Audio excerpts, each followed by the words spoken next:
오늘 우리에게 주시는 말씀은 출애굽기 3장 9절에서 12절까지 말씀입니다. 제가 본문 말씀을 봉독해 드리겠습니다. 이제 가라, 이스라엘 자손의 부르짖음이 내게 달하고 애굽 사람이 그들을 괴롭히는 학대도 내가 보았으니 이제 내가 너를 바로에게 보내어 너에게 내 백성 이스라엘 자손을 애굽에서 인도하여 내게 하리라. 모세가 하나님께 아뢰되 내가 누구이기에 바로에게 가며 이스라엘 자손을 애굽에서 인도하여 내리이까. 하나님이 이르시되 내가 반드시 너와 함께 있으리라. 내가 그 백성을 애굽에서 인도하여 낸 후에 너희가 이 산에서 하나님을 섬기리니 이것이 내가 너를 보낸 증거니라. 아멘.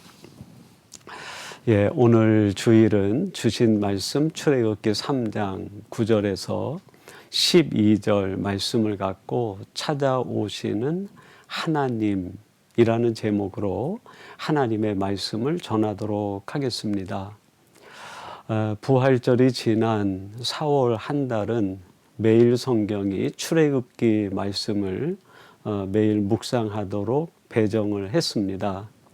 여러분들이 매일 성경 말씀을 따라 출애굽기 말씀을 묵상하시면서 진정한 출애굽의 사람들이 되시기를 바랍니다. 세속적인 욕망과 세상을 향한 갈망과 어둠과 죄악에 묻혀 있는 세상으로부터 진정한 출애굽을 이루는 하나님의 선민, 하나님이 찾으시는 새 이스라엘 백성들이 되시기를 간절히 바랍니다. 일반 종교와 우리 기독교의 가장 큰 차이를 이야기한다고 하면 일반 종교는 자신의 행위에 신앙에 초점이 있는 반면에 우리 기독교는 찾아오시는 하나님의 은혜, 계시에 초점을 두고 신앙생활을 합니다. 그래서 우리 기독교를 가리켜서 계시의 종교다, 은혜의 종교다 그렇게 이야기하는 것이죠. 일반 종교는 자기가 생각하는 그 신을 향해서 찾아갑니다. 자신의 노력으로, 자신의 행위로, 자신의 인간적인 모든 방법을 통해서 신을 찾아가서 만나는 것이죠.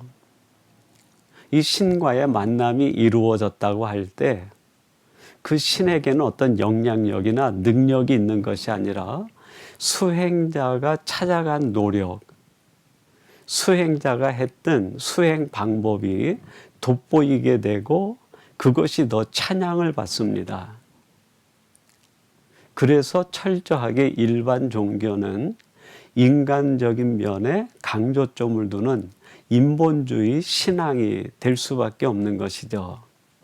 또 한편 신이라고 생각하는 그 절대자를 향해 사람들이 찾아 나간다고 할 때 그 신을 만나는 일은 쉽지가 않습니다. 왜냐하면 사람들이 생각하는 일반 종교의 신은 상상에 속하는 것이고 실제 하는 신이 아니기 때문에 그 신과의 만남을 이룰 수가 없는 거죠. 그래서 일반 종교는 인간의 수행과 방법을 통해서 찾아 나가지만 그 열심이 더 심하면 심할수록 그 신앙인은 점점 더 절망에 빠지게 되고 한계에 이르게 됩니다. 공허함을 느낄 수밖에 없는 것이죠. 이것이 일반 종교의 아주 맹점이고 일반 종교가 가지고 있는 어두운 부분이라 할 수 있겠습니다. 반면에 우리 기독교는 어떻습니까? 우리의 연약함을 아시고 우리의 모든 약함을 아시는 우리를 지으신 하나님, 우리를 향해 온갖 구원과 좋은 것을 계획하고 계신 하나님이 계시로, 은혜로 찾아오시는 것이죠. 그래서 나를 찾아오시는 그 하나님을 만남으로부터 우리의 신앙이 시작이 돼요. 우리의 공로나 우리의 의지나 우리의 행위가 아니라 전적으로 나를 찾아오시는 그 하나님을 내가 마음을 열어 만남으로부터 우리 기독교 신앙이 시작이 되고, 그래서 우리 기독교의 신앙은 그 만남의 순간으로부터 기쁨으로 바뀌게 됩니다. 나를 찾아오신 주님과의 깊은 교제와 소통이 이루어지게 되는 것이죠. 이것을 가장 잘 표현해 주는 성경 말씀이 저는 계시록 3장 20절이라고 생각합니다. 여러분 한번 주목해 보세요. 제가 봉독해 드리겠습니다. 볼지어다 내가 문 밖에서 서서 두드리노니 누구든지 내 음성을 듣고 문을 열면 내가 그에게로 들어가 그와 더불어 먹고 그는 나와 더불어 먹으리라. 우리를 찾아오시는 하나님께서 우리 마음 문을 밖에서 노크를 하신다는 거예요. 얘야 제발 마음의 문을 열어라. 내가 너를 찾아왔다. 그래서 얘 찾아오신 하나님의 노크 소리를 듣고 문을 열면 그 하나님이 내 안에 들어오셔서 나와 더불어 먹고 마시고 함께 은혜를 나누는 이 신앙의 기쁨, 극치가 시작이 되고 이루어진다는 것이죠. 이렇게 하나님은 우리를 찾아오시는 분이십니다. 그리고 오늘 본문 출애굽기 말씀 역시 찾아오시는 하나님에 대한 이야기가 배경 속에 깔려 있습니다. 그러면 하나님은 어떤 자를 찾아오시는가? 어떤 사람에게 찾아오시는가? 오늘 본문을 통하여 우리는 세 가지 내용을 찾아볼 수 있겠습니다. 첫째는 부르짖는 자를 찾아오십니다. 여러분 본문 9절 한번 주목해 보세요. 이렇게 말씀합니다. 이제 가라. 이스라엘 자손의 부르짖음이 내게 달하고 애굽 사람이 그들을 괴롭히는 학대도 내가 보았으니. 지금 하나님께서 모세를 콜링하셔가지고 그 모세를 향해 말씀합니다. 모세야 이제 저 애굽에 있는 내 백성에게 가라. 그들의 부르짖음이 내게 상달되어졌고 그들의 눈물과 그들의 아픔을 내가 보고 알았다. 말씀하시는 거예요.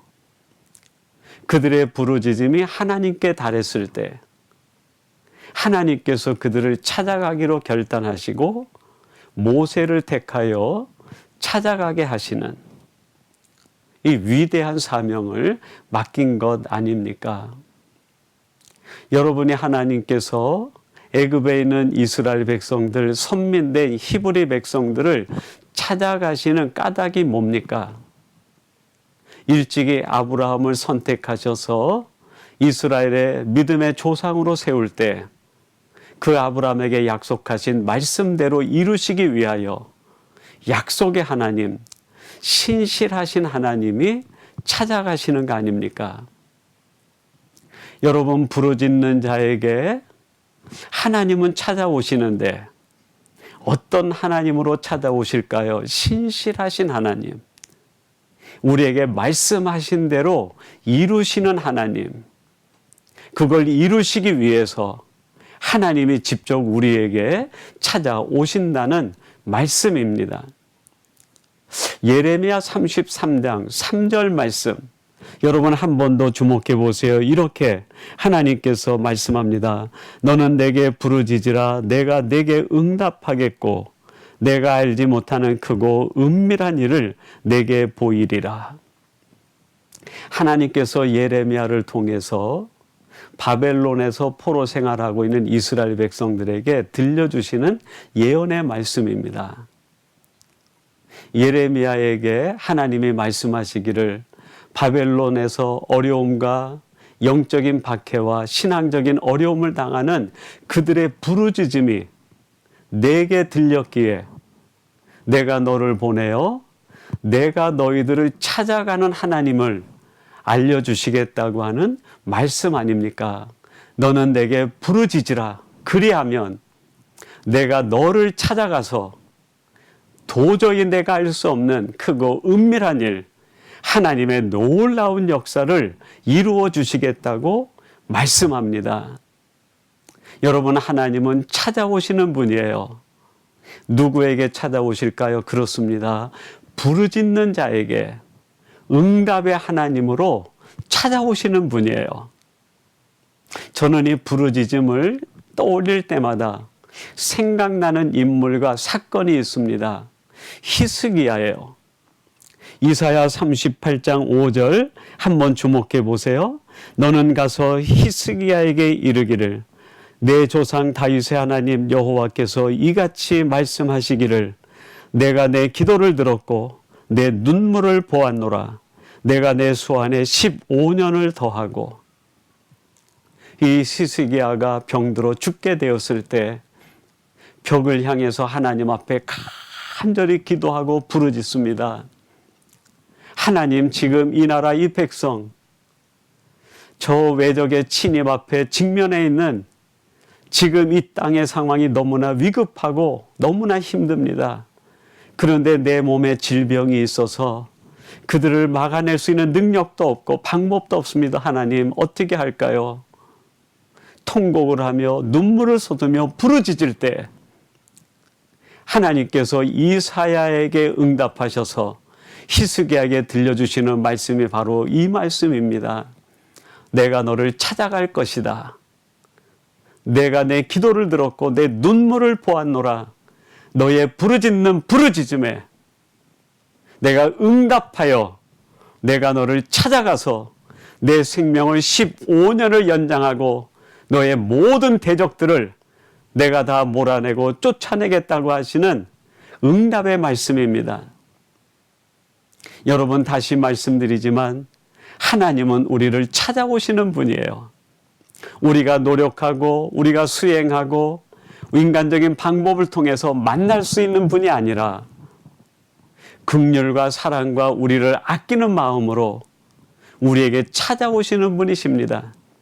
그 찾아오시는 분을 문을 열기만 하면 그 하나님은 내 안에 신실하신 하나님으로 내 모든 문제를 해결해 주시는 해결자로 내 인생을 치유하시고 회복하시는 하나님으로 내 안에 들어오셔서 내 안에 거하시고 함께 역사하시는 분이 하나님이라는 말씀입니다.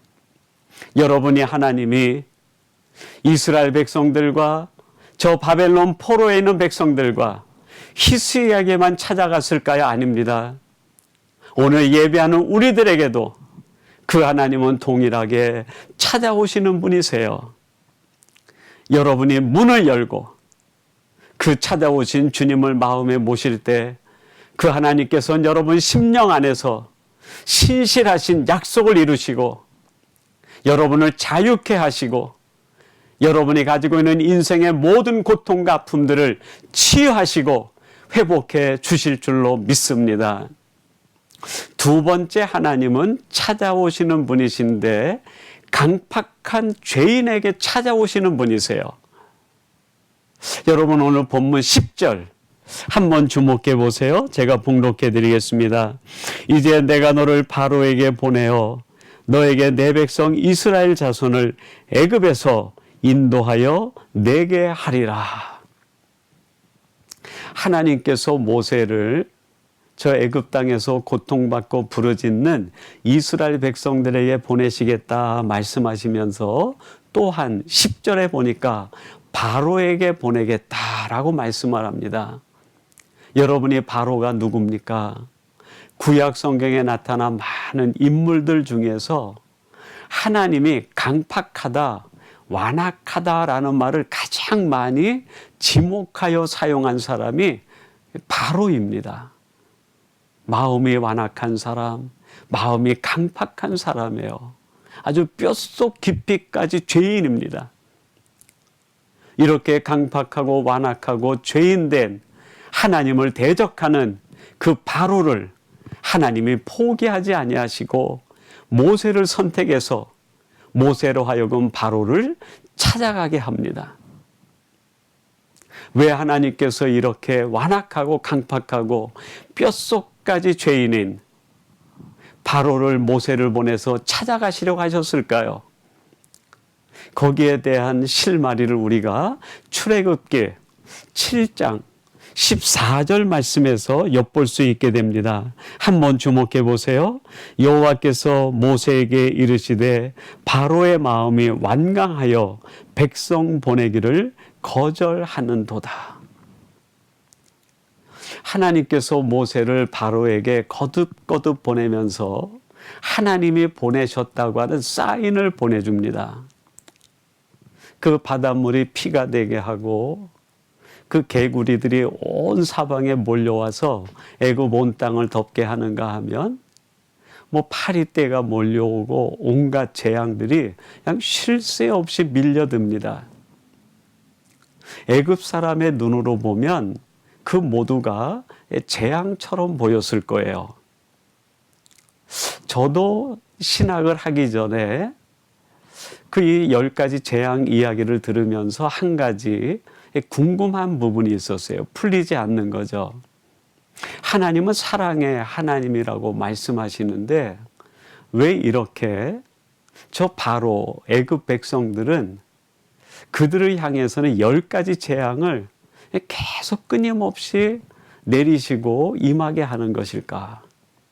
어차피 마지막에 장자의 죽음 사건으로 애굽 백성들과 바로가 손을 들고 이스라엘 백성 전체를 자유케 한다고 하면 첫 번째 재앙으로 이 장자의 죽음이라는 재앙을 내리면 깨끗이 끝나는 것이 아니겠는가? 하나님이 하시는 일이 이해가 되지 않는 거예요. 근데 제가 신학을 하게 되면서 이 문제에 대해 답을 찾았어요. 그게 뭐냐면 하나님의 사랑 때문이라는 거예요. 한 번 재앙을 내려서 듣지 않으면 그냥 심판하시고 없애버리시는 하나님이 아니라 하나님에 대하여 완악하고 강팍하고 뼛속까지 죄인인 바로와 애굽 백성이라 할지라도 그들을 하나님이 포기하지 못한다는 거예요. 조금씩 그들을 깨닫고 하나님 앞에 돌아오게 하기 위해서 그들에게 계속 기회를 주시는 것. 이게 바로 애굽에 내린 10가지 재앙의 본질적인 의미라는 말입니다. 10가지 재앙은 10가지 재앙이 아니라 10번까지도 포기하지 않고 그 뼛속까지 죄인인 바로와 그 모든 애굽 백성들을 구원하시기 위한 하나님의 사랑의 노력이라는 거예요. 여러분, 이걸 우리에게 한번 적용해 봅시다. 우리들이 하나님 앞에 이렇게 완악하고 강팍한 존재 아닙니까? 정말 우리의 뼛속 깊이까지 하나님이 볼 때는 죄로 물들어 있는 존재가 우리들 아닙니까? 이런 우리들을 하나님이 작정하시고 장자의 죽음과 같은 마지막 재앙과 진노를 내리기로 했다고 하면 살아남을 존재가 누가 있겠어요?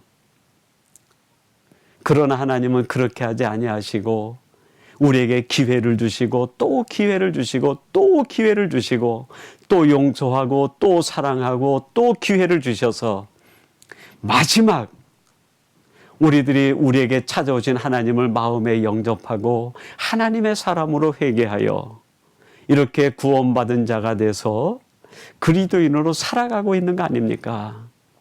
그 하나님의 끝없는 사랑, 포기하지 않는 사랑, 불가항력적 그 사랑, 은혜가 아니면 여러분 지금 크리스찬이 돼서 서 있을 사람이 누가 있겠습니까? 하나님께서는 찾아가시는 분이에요. 누구를 찾아가십니까? 완악하고 강팍하여 늘 하나님을 대적하고 뼛속 깊이까지 죄인인 인생들을 찾아가시는 분이에요. 어떤 하나님으로요?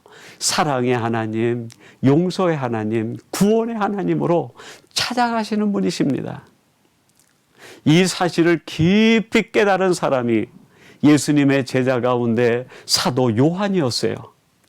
사도 요한이 요한 1서 4장 19절에서 이렇게 고백을 합니다. 우리가 사랑함은 그가 먼저 우리를 사랑하셨습니다. 우리가 하나님을 사랑했기 때문에 하나님을 만나고 구원받은 것이 아니라 뼛속 깊이까지 죄인인 우리들, 바로보다도 더 완악하고 강팍한 우리들을 포기하지 아니하시고 사랑하여 우리에게 찾아오셨기에 그 사랑의 하나님으로 인하여 우리가 구원받고 하나님을 사랑하는 사람이 되었다는 말씀입니다. 사랑하는 성도 여러분, 하나님은 찾아오시는 분이에요. 누구를 찾아올까요? 바로 나와 같이 완악하고 강팍하고 하나님을 대적하고 뼛속 깊이까지 죄인인 우리들, 바로 나를 찾아오시는 분이십니다. 그 하나님이 나에게 사랑을 베풀어 주셨기에 오늘 내가 하나님의 사람이 되고 이렇게 은혜로 살아갈 수 있는 거 아닙니까? 이 사랑을 잊지 않고 살아가는 복된 성도들이 되시기를 주님의 이름으로 축원합니다. 마지막 세 번째로 하나님은 찾아오시는 분인데 누구를 찾아올까요? 사명을 따라 사는 자를 찾아오시는 분이십니다. 여러분, 오늘 본문 12절 말씀 이렇게 기록합니다. 하나님이 이르시되 내가 반드시 너와 함께 있으리라. 내가 그 백성을 애굽에서 인도하여 낸 후에 너희가 이 산에서 하나님을 섬기리니 이것이 내가 너를 보낸 증거니라. 여러분, 하나님께서 모세를 사명을 주어서 애굽으로 보냅니다. 그러면서 12절 말씀에서 약속의 말씀을 주세요. 모세야, 내가 어디로 가든지 내가 너와 함께 할 것이다. 이 모세가 애굽에 내려가서 사명을 감당하는데 너무 힘든 일을 많이 당해요. 동족들로부터 호응을 받지 못합니다. 바로로부터는 생명의 위협을 느낍니다. 아무도 자기를 도와주는 자가 없고 자기를 격려하고 힘을 보태는 사람이 없어요. 사명을 붙들고 애굽에 내려가 지쳐있는 이 모세를 끊임없이 하나님이 찾아오셔서 그를 격려하시고 그를 다시 힘을 북돋아 주시고 사명을 따라 완주할 수 있도록 그에게 능력을 더해 주십니다. 하나님은 바로 이렇게 찾아오시는 분이에요. 사명을 따라 살기 위하여 자기에게 주어진 사명의 현장에서 살아가는 사명자를 찾아오시는 분이십니다. 그 사명 때문에 지치고 힘들고 낙심하고 때로는 그 사명을 포기할까 생각하는 사명자에게 찾아오셔서 그를 협력하시고 돕고 그를 힘과 용기를 더해 주시는 분이십니다. 여러분, 사도행전 18장 9절 말씀에 보면 이런 말씀이 나옵니다. 밤에 주께서 환상 가운데 바울에게 말씀하시되 두려워하지 말며 침묵하지 말고 말하라. 여러분이 사도행전 18장 9절의 배경은 이 사도 바울이 2차 선교 여행 중에 하나님의 그 지시를 받아서 아시아 선교를 접어두고 그 유럽으로 들어가게 됩니다. 그 마게도냐 일대를 지나가서 그 데살로니가 아덴을 지나서 마침내 고린도에 가서 복음을 전하고 선교하기 시작합니다. 근데 이 고린도 사람들이 얼마나 완악한지 바울을 대적하고 바울에게 온갖 박해를 다하는 거예요. 아무리 복음을 전해도 그들 마음속에 복음이 심겨지지 않습니다. 탈진될 대로 탈진된 사도 바울이 고린도 선교 포기를 하고 돌아 나오려고 할 때 그 마을 어귀에 한밤중이 되었는데 하나님이 나타나신 거예요. 그리고 그에게 들려주시는 말씀이 바로 사도행전 18장 9절 말씀입니다. 밤에 사도 바울이 완전히 탈진되고 지쳐 있었을 때 하나님께서 환상 가운데 나타나셔서 바울아, 두려워하지 말라. 내가 너와 함께하니 너는 잠잠하지 말고 다시 고린도로 들어가 그들에게 말씀을 전하고 복음을 전하라. 지쳐있는 사도 바울에게 하나님이 찾아오셔서 그를 위로하고 그를 격려하고 또 힘을 북돋아주고 사명을 끝까지 완주할 수 있도록 그에게 능력을 부어주십니다. 그러면서 사도행전 18장 10절에서 하나님이 이런 말씀을 바울에게 들려주십니다. 내가 너와 함께 있음에 어떤 사람도 너를 대적하여 해롭게 할 자가 없을 것이니 이는 이 성중에 내 백성이 많음이라 하시더라. 그 고린도로 다시 사도 바울을 돌려보내면서 하나님께서 바울에게 말씀합니다. 바울아, 내가 너와 함께 있음에 두려워하지 말라.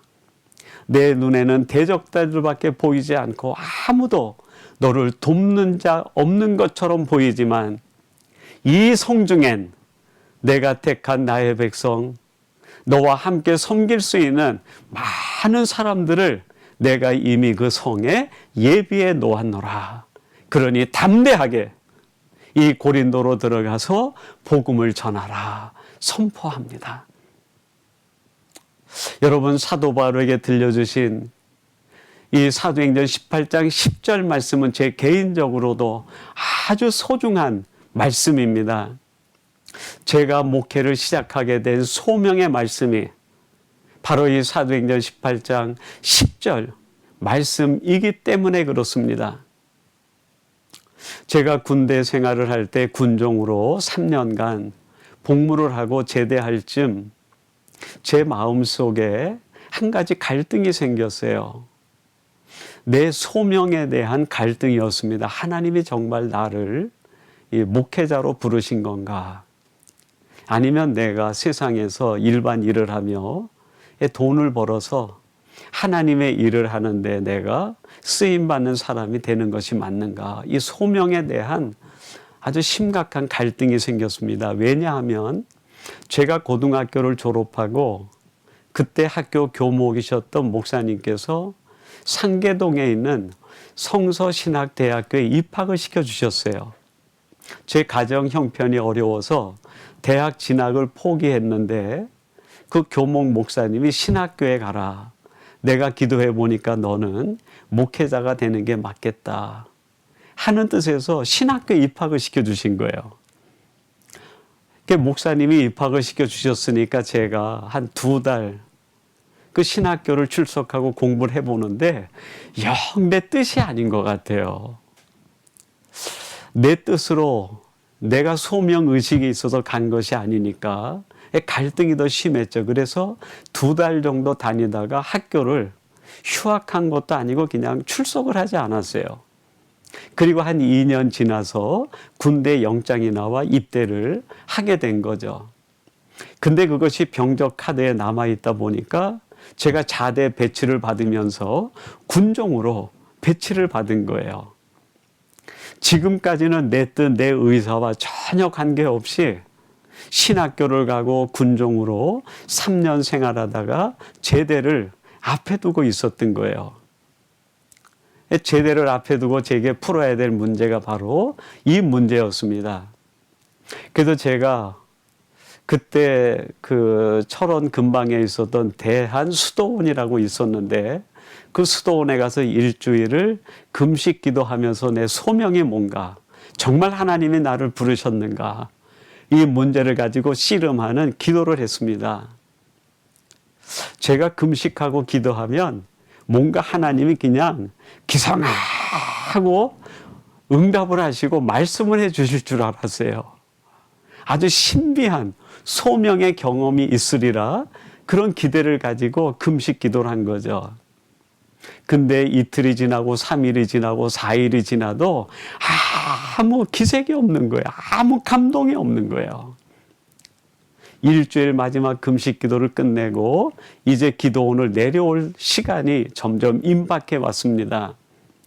짐을 다 정리하고 난 뒤에 마지막으로 제 마음속에 이런 생각이 들었어요. 그래, 이제 기도원 내려가기 전에 성경 말씀을 한번 펴서 성경이나 한번 읽고 기도하고 내려가자 하고 성경을 딱 펴고 내 눈이 성경에 머물렀는데 그 머문 구절이 바로 이 사도행전 18장 10절 말씀이었어요. 두려워하지 말라. 이 성중에는 내 백성이 많음이라. 너는 이제 담대하게 가서 그 성에 가서 복음을 전하라. 사도 바울에게 주셨던 이 말씀이 제 마음에 화살처럼 꽂히는 거예요. 하나님이 나를 목회자로 부르셨구나.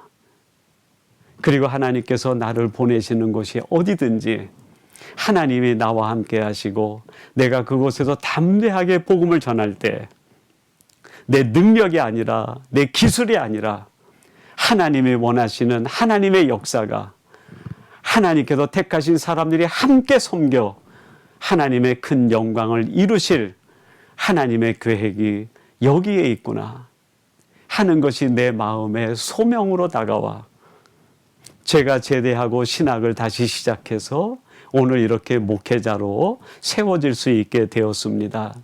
저는 지금도 확신합니다.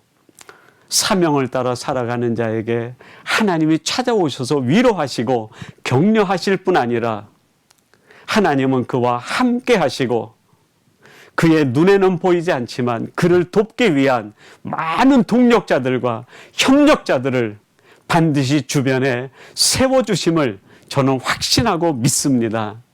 사랑하는 성도 여러분, 목회자에만 그렇게 하시는 것이 아니라 여러분들이 하나님이 주시는 사명을 붙들고 여러분의 삶의 현장에서 살아갈 때 하나님은 여러분과 함께 하시고 여러분을 격려하시고 위로하실 뿐만 아니라 여러분을 도울 수 있는 진정한 협력자, 진정한 도움의 사람들을 여러분에게 붙여 주실 줄로 믿습니다. 하나님은 우리를 찾아오시는 분이십니다.